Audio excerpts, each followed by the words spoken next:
timuun danda'u siin jedhaati kanarratti sii gala. Isin ammoo waan isin waan bokkataa naasa'ina ajandaa shaffilaan akka isin goona akkasii maal jechuudha sila Ahmadi. No waa'ee gosa haasaan jiru amma dhageeffadhu. Fakkeenyaaf amma baadiyyoo waan inni haasa'u fakkeenyaaf uummata shaffilaa maaltu galche. Dhiyeessi ka waa'ee gandaa san dhageeffadhu maatii wal beekas rakkoo miti sun dhageeffadhu sun hin geenne bakka san illee hin geenne dubbii bakka keessa haasamtullee. Amma wanni barbaannu tokko mucaan kuni ani qaamamni bakka inni dalagu san dhaqee ilaale dhageeffadhu. Dhaqee ufii kiyya sawwaaqa qabadhee dhaqee bakka san dhaqee waan jedhu gibbii keessa wanni tokko hin jiran. Si galee? Oromoon ollaa san dhala iddoo jirti. Oma fedhee yoo ta'e deesh nagaa bakka duuba. Qabnu waan jedhan hin dabani. Duuba Ahmad Dukuba qabaare. Ati afaanin situ itti dhaadate kamaan beelaree nuti sima waa godhatu beena abbaan barbaade osoo hojjechisaa kana. Afaanin dhaadadhe anatu achitti dhaqeetiniin jechuu yaani yoo dhaadadhe anatu bakka dalagaa sanii. Mallaqaan akkana gooyisa jedhaa turte ka mallaqaan akkana gooyisa jedhaan turre afaan keetinatti. Walumaa galatti mallaqaan mucaa kana mallaqaan akkana naagootan kutaa Oromiyaa irraa jettee dubbataa turte amma fakkeenyaaf tokkoffaa beeyani Ahmadiin akkana gooyisa yoo hin jedhe yoo ati akkuma tasaa kaatee rabbiin nama biraatti nu harka waasi gooyisa kan jiru taate namni eenyu amana. Waata akka saniif hin cinqamina afarsoo waata akka hin ta'u waan si cinqu hin jiru saniif. Dhagaati bakki inni jiru beektaa Ahmad Ululee tamma nama bakka inni jiru beektaa tokko hin jibbaa akkuma ka jaalatu jiru ka jibbu jira sillee akkuma ka sidee garu jiru ka si jibbu jira waan ta'eef Ahmad jechi isin jedhamellee jiraachuu danda'a jiraachuu dhabuu danda'a nama 3,200 si dhaggeeffataara dubbii qunnamee. Ani bakki inni jiru hin beeku walumaa galatti. Hin beeka jettee reefuu sagalee waraabamee jira hin beeka atillee barbaadu lakkoofsa ergi jettee dhusme. Sima bira fakkeenyaaf miidiyaa irratti waan akkanaa nan gaafatinaa isin. Ani waa'ee afarsoo bakka inni jiru wanni miidiyaa irra na gaafatanii jiru. Wanna jettee bara Ahmad hin dagatte. Ani isa lubbuu isaatti na jamu garuu barsiisuu barbaada. Ila Ahmad Julule gaabii si aga fannoyye. Gara gaafadhaatti daragaa gaarii gaafanna jiloo godhu. Ila dhaggeeffadhu Ahmad Julule seera. Ati afarsoo bakka inni jiru hin beekta miidiyaa irra nan gaafatinaa jetta. Wanti kun kataame miidiyaa irratti si galee wanti ati keessaan gootee ilmoo namaa ooyisuuf yookaan ammoo waa godhuuf deemtuuf hin jiru. Afarsoon eessa jira? To'annaa kee jala oolee jira moo maal bakka kam jira afarsoon maalirra jira? Ka itti dhaadataa ture si ka afarsoon haa qabaa jedhe si mataa keeti. Baay'ee baaliyo. Si galee dhimma afarsoo kana irra nu bayi amma jirullee namni si dhiisu hin jiru. Dhugaarratti itti himna kootu ol deebi. Qaldiin minaaminaa kun hin dalagu si galee. Amma dubbii kana mataa kallaa baaliyo miye. Dhugaa naannoo san dalageessoo hin gaafadhuuti. Dhugatti tarkaanfiin kun gara bidhaa deemuuf deema. Gara gangummaa gara maalummaa osoo ta'uu hin ta'in gara qixa lubbuutti deema. Qixa lubbuutti lolli miidiyaa irraa kun lafa gabbuuf deemama. Ahmad Ullee deemee tokkoffaa irratti tasgabbaaya. Ani bar bakka san ufii kiyyaa dhaqee bar bakka inni dalaguu dhaqee bar hin jiru mucaan sin jira buleessu. Bakka dalagaa isaa hin jiru. Si galee wanni inni dalagu istiraawwan keeman isaa guutuun wanni guutuun qullaa aramnillee jirtu wayitii adda idu guyyaa dhaynee nuti wanni takka achi keessa hin jiran. Si galee ijoollee ollaa san jirtu deemnee gaafanne. Ijoolleen ollaa san jirtu gaafannee jennaaniin homa takkaa quban qabnu sirkii isaan hunda lagoo dhaynee laallee hin agarree jette. Araba isaa eegaa jirra hin dhufne araba isaanii gaafanna yoo quba qabaatte arabni jette. Si galee namni takka namni quba qabu hin jiru. Hattan obboleessoo namni bara waan barbaade yoo ta'e hafarsaan nan dho'isu baran. Osoo haguma barbaade haga barbaade uffatee jedhe. Siibii maayikee dho'isu afarta waan fedhe ta'ee siibii maayikee dubbiin dho'isu. Ya.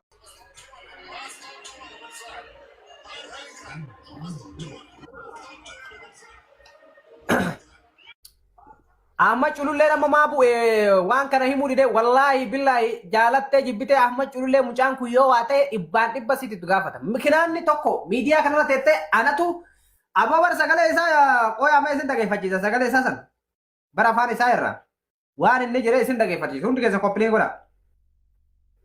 Oye me.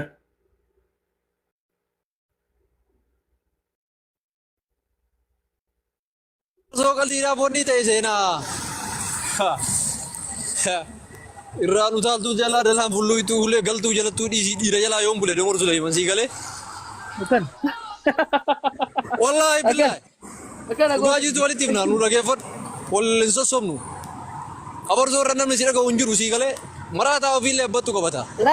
Mucaatu siiftee hiisiftee midhaan gootee ati nagaan ta'e dhageeffadhu Jarmanii keessa ati nagaan ta'e jagna. Ati biyya seera qabu keessa jirta Jarmanii keessa sii galee. Nuti immoo as keessa deennee si laalla inni nama hin qabu. Dhageeffadhu baaliyyoo. Abboon dhageeffadhu horiyaa. Haasawwan. Abarsoon nama hin qabu.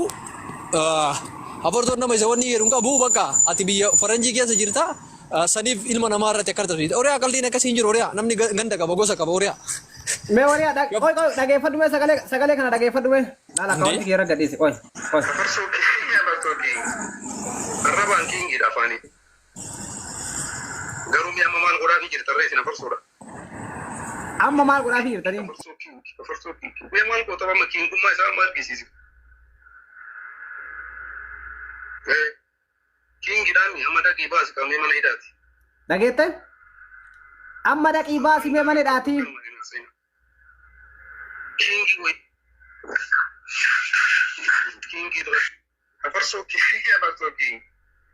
Arrabaan kingi afani. Garuu mi'a amma maal godhaa fi jirta irra isin afarsoodha.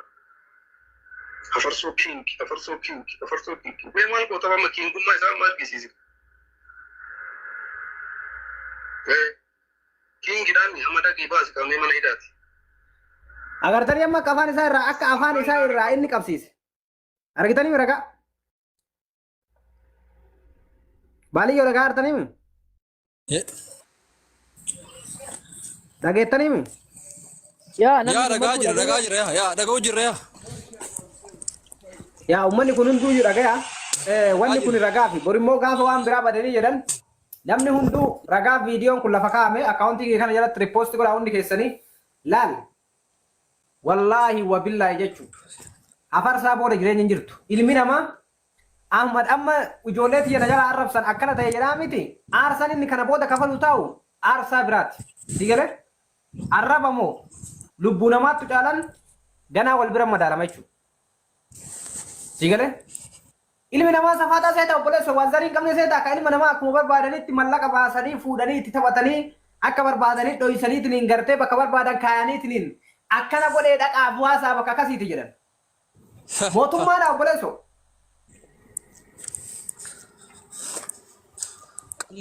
Isumma wallahi.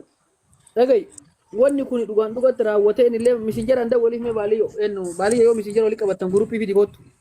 Qaxxitaa waan jiru maraa walitti gaffinnee wal baxabbannee miidiyaa har'aa wal galchina. Amma inni ijoollee ofiitii boo'aa fi waan biraatu namni asirra wal fiduuf deema. Ganda salphinnaa kanatti. Lakki yoo jedhe akka afaan ammaa ta'e. Obboleessi isaa jiraami biyya kana jiraami jiro. Akka eeyaa jira obboleessa jira. Salaamu alaikum. Callisaa kaasi ministeera baasira. Dhagai baaliyyoo misinjara isaa qabdaati. Tola na afarsa. Akkana Awa jiru leewu.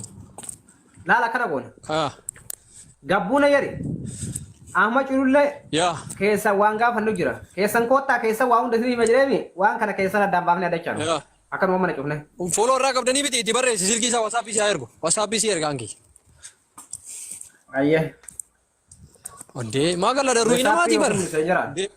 Ruuyi dhiiraatii bar afarsoodhaa bar shoomina. Dhugaa jedhee bar inni. Ijoollee harargee jedhee bar.